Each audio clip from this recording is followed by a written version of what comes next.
ಮೈಸೂರಿನಲ್ಲಿ ಬಯಲು ಮೂತ್ರ ವಿಸರ್ಜನೆಗೆ ಬ್ರೇಕ್. ರಸ್ತೆ ಬದಿಯಲ್ಲಿ ಪ್ರತಿಫಲಿತ ಉಕ್ಕಿನ ಕನ್ನಡಿ ಅಳವಡಿಸಿದ ಅಧಿಕಾರಿಗಳು.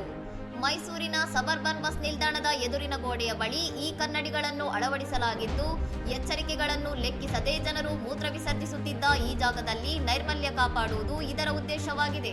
ಕನ್ನಡಿಯಲ್ಲಿ ತಮ್ಮದೇ ಬಿಂಬವನ್ನು ಕಂಡಾಗ ಜನರು ಮುಜುಗರದಿಂದ ಈ ಕೃತ್ಯವನ್ನು ತಪ್ಪಿಸುತ್ತಾರೆ ಎಂಬ ಪ್ರತಿಬಿಂಬದ ಮೂಲಕ ಸ್ವಯಂ ಅರಿವು ಎಂಬ ಮನೋವೈಜ್ಞಾನಿಕ ಕಲ್ಪನೆಯನ್ನು ಇಲ್ಲಿ ಬಳಸಲಾಗಿದೆ.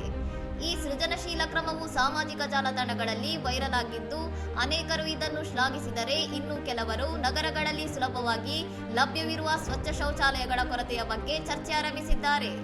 ಕೇವಲ ಅವಮಾನದಿಂದ ಈ ಸಮಸ್ಯೆಯನ್ನು ಪರಿಹರಿಸಲಾಗದು. ಅಧಿಕಾರಿಗಳು ಜನನಿಬಿಡ ಪ್ರದೇಶಗಳಲ್ಲಿ ಮೂಲಭೂತ ಅವಶ್ಯಕತೆಯಾದ ಉಚಿತ ಮತ್ತು ಸುಸಜ್ಜಿತ ಶೌಚಾಲಯಗಳನ್ನು ನಿರ್ಮಿಸಬೇಕು ಎಂದು ನೆಟ್ಟಿಗರು ವಾದಿಸಿದ್ದಾರೆ.